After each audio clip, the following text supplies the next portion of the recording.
Amen. Bonsoir à toutes et à tous, bonsoir à ceux qui nous rejoignent aussi sur Internet. Je suis heureux d'être là avec vous, heureux de pouvoir partager le message, l'encouragement ce soir pour chacun d'entre nous, je crois. Et avant de commencer, j'aimerais juste prier, remettre encore ces temps entre les mains de Dieu. Seigneur, je te prie pour cette parole, je te prie que tu puisses nous encourager, peut-être nous défier, nous challenger, mais je crois que quand on a une vraie rencontre avec toi, tu transformes nos vies encore, jour après jour. Merci parce que tu es celui qui nous fait grandir de gloire en gloire, de progrès en progrès. Et je te prie, Seigneur, ce soir, qu'au travers de ta parole, tu puisses nous faire grandir, chacun d'entre nous, mais aussi en tant qu'Église, Seigneur, dans le nom de Jésus. Amen.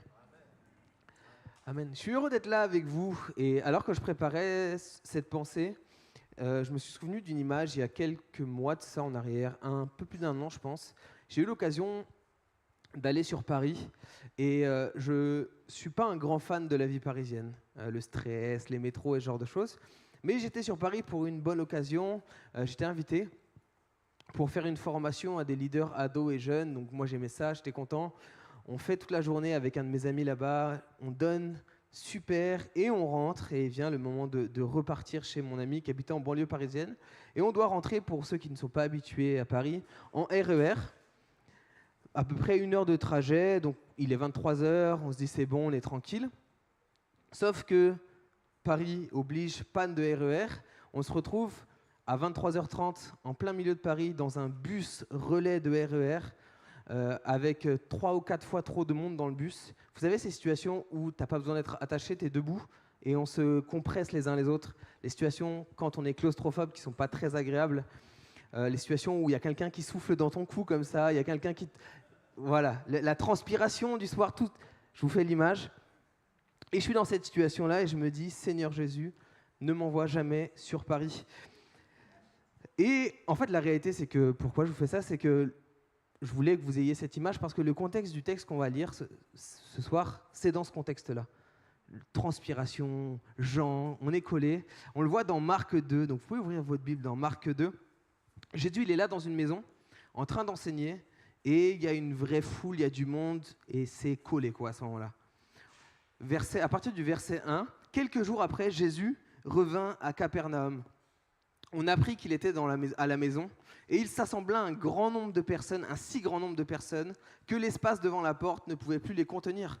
Il leur annonçait la parole. Des gens vinrent à lui, amenant un paralytique porté par 4 hommes. Comme ils ne pouvaient l'aborder à cause de la foule, ils découvrirent le toit de la maison où il était, et ils descendirent par cette ouverture le lit sur lequel le paralytique était couché. Jésus, voyant leur foi, dit au paralytique, « Mon enfant, tes péchés sont pardonnés. » Il y avait là quelques scribes qui étaient assis et qui se disaient au-dedans d'eux, « Comment cet homme parle-t-il ainsi? Il blasphème. Qui peut pardonner les péchés si ce n'est Dieu seul ?» Jésus, ayant aussitôt connu par son esprit ce qu'ils pensaient au-dedans d'eux, leur dit, « Pourquoi avez-vous de telles pensées dans vos cœurs? Lequel est le plus aisé de dire au paralytique, « Tes péchés sont pardonnés » ou de dire, « Lève-toi, prends ton lit et marche » Or, afin que vous sachiez que le Fils de l'homme a sur la terre le pouvoir de pardonner les péchés, je te l'ordonne, dit-il au paralytique, lève-toi, prends ton lit et va dans ta maison. Et à l'instant, il se leva, prit son lit, sortit en présence de tout le monde, de sorte qu'ils étaient tous dans l'étonnement et glorifiaient Dieu, disant, nous n'avons jamais rien vu de pareil. Le contexte, la maison est blindée, il y a beaucoup de monde. On le comprend parce que les gens n'arrivent pas à se faufiler, il y a tellement de monde qu'il y a des gens dehors pour essayer d'écouter Jésus.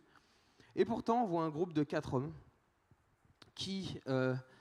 j'ai essayé de le définir comme ça par mes mots, j'ai essayé de chercher des différentes qualificatifs de leur foi, mais je dirais que ce sont des hommes qui ont une foi audacieuse. Au début, je voulais parler de folle, mais je me suis dit plus audacieuse, c'est plus approprié. Une foi audacieuse qui les pousse à escalader un toit, à démonter un toit et à descendre leur ami jusqu'au pied de Jésus.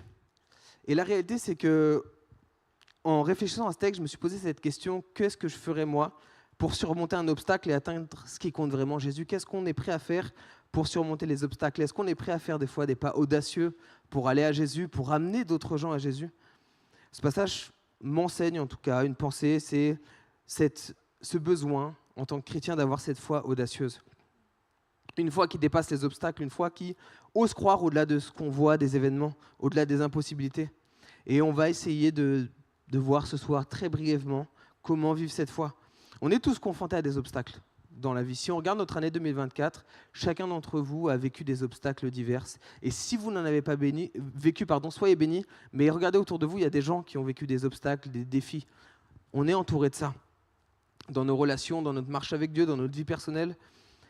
Et le récit de ce paralytique et de ses amis nous montre l'importance déjà de croire que Dieu peut faire des choses, l'importance de pouvoir surmonter ces obstacles, l'importance d'être bien entouré, parce qu'il traite de ce qu'on peut vivre. Premièrement, ce soir, j'aimerais nous parler d'une foi qui surmonte les obstacles. Dans le texte, moi, je me suis posé la question de comment je me serais senti à la place des gens dans le texte, et je me serais senti exactement pareil que dans le métro, collé à des gens mal à l'aise. La Bible nous enseigne que Jésus, il est là en Galilée, il a prêché, commencé à prêcher, il y a plein de gens qui commençaient à venir le voir. Et une foule vient, je ne sais pas pourquoi les gens étaient là. On n'a pas la liste de toutes les personnes qui étaient présentes et de pourquoi ils étaient là à Jésus. Certainement qu'il y en avait qui avaient des demandes à Jésus, certainement qu'il y en avait qui devaient se dire dans leur cœur, j'ai entendu Jésus faire des miracles, je veux qu'il fasse, je veux voir Jésus faire quelque chose de spécial. Et j'aime me mettre à la place des personnages dans la Bible. Je me suis dit, il y a autant de monde que ça dans une scène, dans une salle, ça aurait pu être très facile pour Jésus de captiver les gens. Tu commences par un miracle, tu vois le paralytique, tu le guéris, ensuite les gens t'écoutent. Ce serait simple si c'était comme ça, mais c'est pas ce que Jésus va faire. Il aurait pu, mais c'est pas ce que Jésus va faire. Jésus va être là et il va partager la parole dans un endroit blindé de gens. Et il aurait pu faire plein de choses, répondre à tous les besoins, mais il va commencer par prêcher la parole. Et alors que je réfléchissais, c'est une petite parenthèse, sur ça, je crois qu'il y a une vraie importance à écouter Dieu quand Dieu nous parle, à venir à Jésus pour l'écouter, plus que de venir à Jésus pour rechercher des choses. Et alors qu'on est dans cette scène-là, on voit l'audace de 4 gars. Jésus il est en train de prêcher, et l'audace de 4, certainement des amis du paralytique, parce que pour faire ce qu'ils ont fait, il faut être amis. La réalité, c'est que pour faire autant d'efforts pour quelqu'un, il faut bien l'aimer. Je sais de quoi je parle, j'ai la chance d'avoir des super amis qui nous ont aidés à notre déménagement, et déjà d'avoir des gens qui se déplacent pour venir te déménager, tu sais que ce sont tes amis, d'avoir des gens qui se déplacent pour te porter, là ça montre que c'est des vrais amis. Et on voit ces 4 gars, comme ça, ils sont là, ils essayent de chercher, et il y a une impossibilité, ils n'arrivent pas à aller à Jésus, il y a trop de monde, ils vont réfléchir comment on peut amener notre ami à Jésus. Et pendant qu'ils prêchent, un truc incroyable se passe. On est là, je m'imagine moi en train de prêcher, et là il y a quelqu'un qui vient du toit. Ce serait assez intéressant comme manière de prêcher. Ne le faites pas s'il vous plaît, ne descendez pas du toit, venez nous voir après s'il y a besoin, mais pas du toit. Et ils sont là, avec leurs amis, à faire de l'escalade pour amener leurs amis à Jésus. Si vous n'avez jamais fait de l'escalade, déjà escalader seul c'est dur, de monter, de devoir mettre ses pieds au bon endroit, de devoir supporter le poids de son corps. Donc escalader avec une personne sur soi, c'est de la motivation. Et alors qu'on regarde ces gars-là, je pense voir 2 choses dans leur caractère, dans leur comportement qui me marquent et qui m'encouragent. La première chose, c'est que ces gars-là ont mis leur foi dans une source commune qui est Jésus. Ils avaient foi en Jésus on va amener la personne à Jésus. Ils auraient pu amener à n'importe qui, mais ils vont l'amener à Jésus. C'est la source de leur foi. Mais deuxièmement, on voit que ces gars avaient compris que la seule solution pour cet homme, c'était Jésus. Et donc, ils ont cherché tous les moyens possibles d'aller à Jésus. C'est la seule solution, on va aller là-dedans. Et c'est ce que font des vrais amis. Et ce petit geste d'affection d'amis montre que c'est des gars qui, déjà, aiment leurs amis, mais qui ont capté qu'il y a une solution, c'est Jésus. Ils n'ont pas eu peur de l'effort physique de porter quelqu'un. Ils n'ont pas eu peur du regard des autres. Je ne sais pas pour vous si ça vous est déjà arrivé de déranger un culte, mais j'imagine que quand c'est blindé de monde, déranger une prêche de Jésus, les gens doivent nous regarder. Et si on est mal à l'aise avec le regard des gens, ça doit être très difficile. Ils étaient prêts à affronter ça, ils étaient prêts à affronter les réactions négatives des gens. Je pense qu'il y a des gens qui ont dû leur dire « Arrête de faire du bruit, on veut écouter Jésus » et ce genre de choses. Et donc, ils n'avaient pas juste besoin d'une foi audacieuse, ils avaient la foi audacieuse, mais le courage d'aller jusqu'à Jésus. Petite parenthèse pour chacun d'entre nous, mais majoritairement, je dirais pour les plus jeunes. Les amis ont le pouvoir de nous influencer, en bien ou en mauvais. Ce gars-là avait des bons amis qui l'ont amené à Jésus, et je crois que c'est important d'être entouré de bons amis, entouré d'amis qui ont une foi qui nous amène à Jésus, entouré d'amis qui vont nous dire « Jésus, c'est la seule solution ».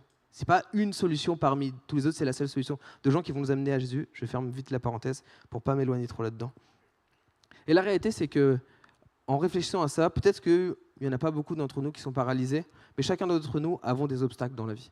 Chacun d'entre nous vivons certains obstacles. Peut-être des obstacles internes, nos doutes, nos peurs, nos situations, les angoisses, tout plein de choses.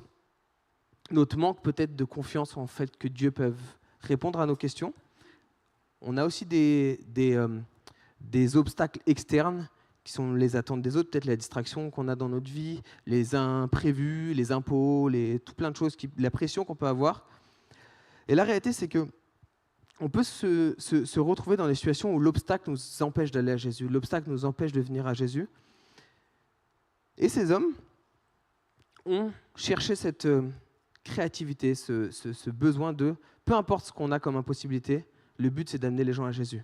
Donc si on ne peut pas passer là, on va passer par le toit. Si on peut, heureusement ils sont passés par le toit là.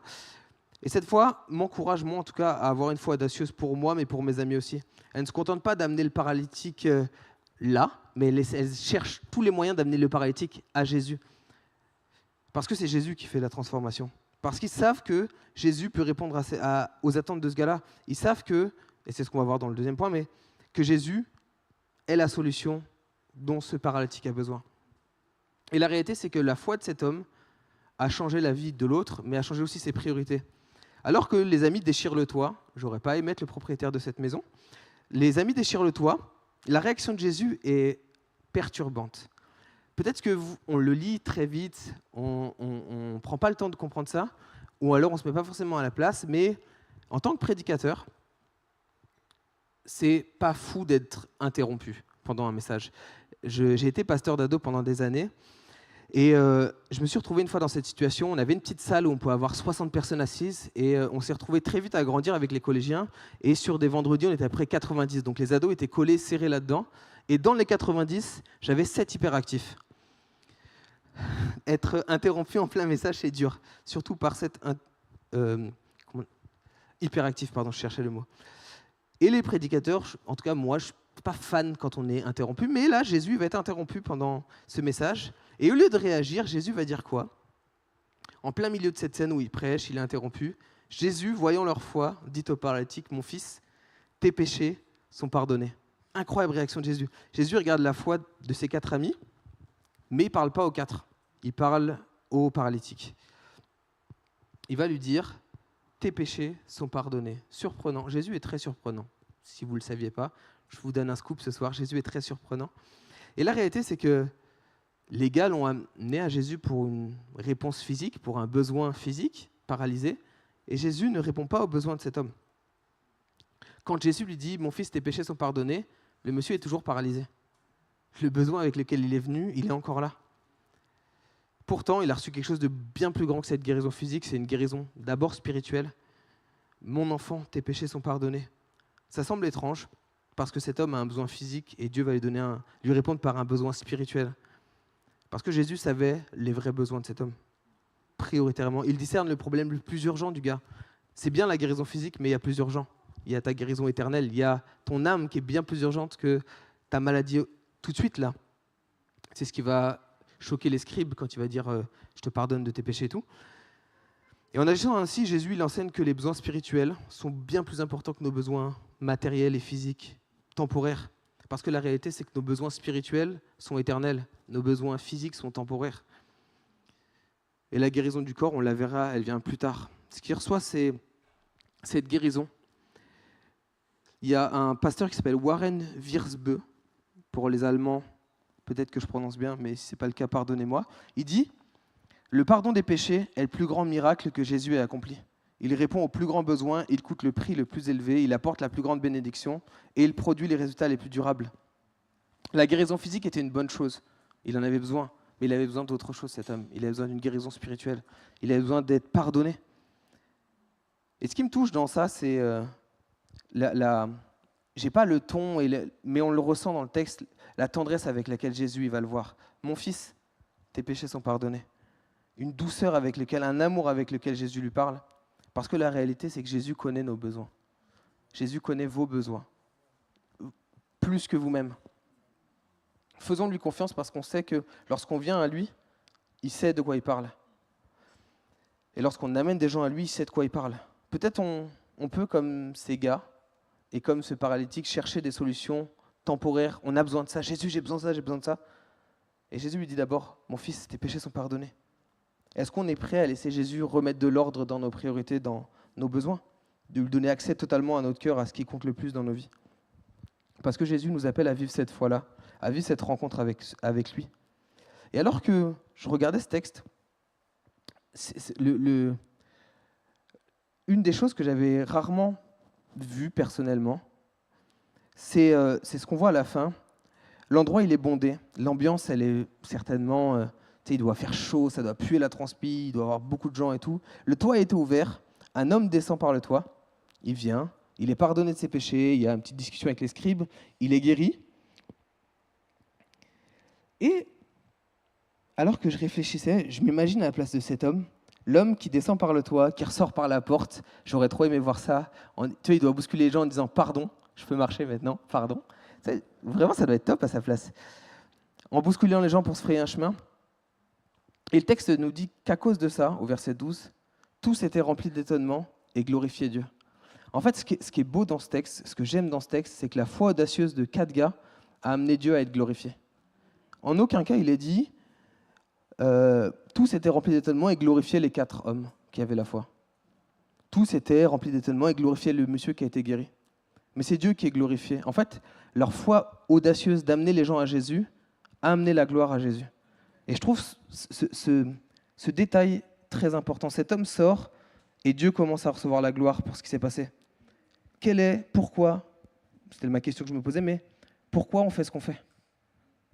Ces hommes ont fait ça et ça a amené la gloire à Dieu.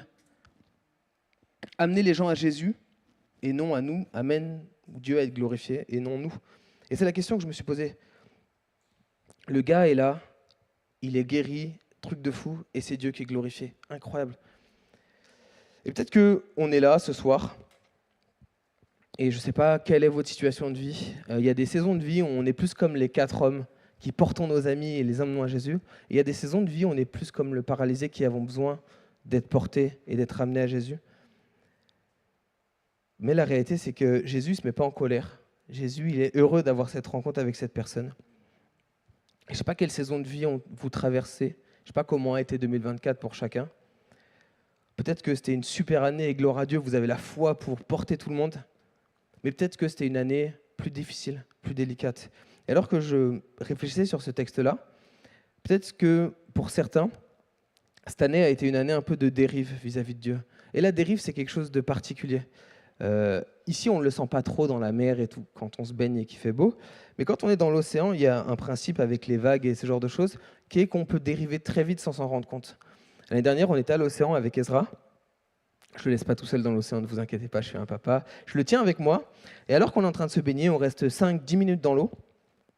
Et au bout d'un moment, je lève la tête et je me rends compte que je ne sais pas du tout où on est. Impossible de retrouver Eva, impossible de retrouver le truc des maîtres nageurs qui était mon repère et tout. Et en fait, je me suis rendu compte que sans vigilance, on peut très vite dériver. Et peut-être que cette année a été une année de dérive pour toi, spirituellement, et tu t'en rends pas compte. Et tu arrives à un point où tu te dis « Oula, je suis vraiment loin de là où je devrais être ». Je crois que cette histoire est un encouragement à revenir à Jésus, à peut-être demander à quelqu'un de vous aider à revenir à Jésus, parce que Jésus, il ne nous abandonne pas dans ces moments-là. Peut-être que cette année a été une année peut-être de sécheresse dans ta vie. Et encore une fois, je ne suis pas quelqu'un qui a la main verte. J'ai cette faculté de rendre les plantes vertes marron. Et peut-être que ta plante verte qui était verte, ta foi qui était verte, devient de plus en plus marron. Je crois qu'il y a un appel à revenir à Jésus. Il y a un appel pour nous, en tant qu'Église, à être ces gens qui portons les autres. Et je crois que c'est ce qu'on fait, ce qu'on veut faire. Mais il y a un appel aussi en tant que nous, en tant que croyants, à être de ceux qui demandent à des amis de venir les porter. Peut-être que dans cette saison de vie où tu es, tu as besoin qu'on te porte, tu as besoin qu'on t'aide. Et j'aimerais t'encourager, tu es au bon endroit. À une réunion de prière, tu es au bon endroit. Il y a des gens qui sont là pour prier pour toi. Et je voulais faire un truc tout simple, pas m'étendre plus dans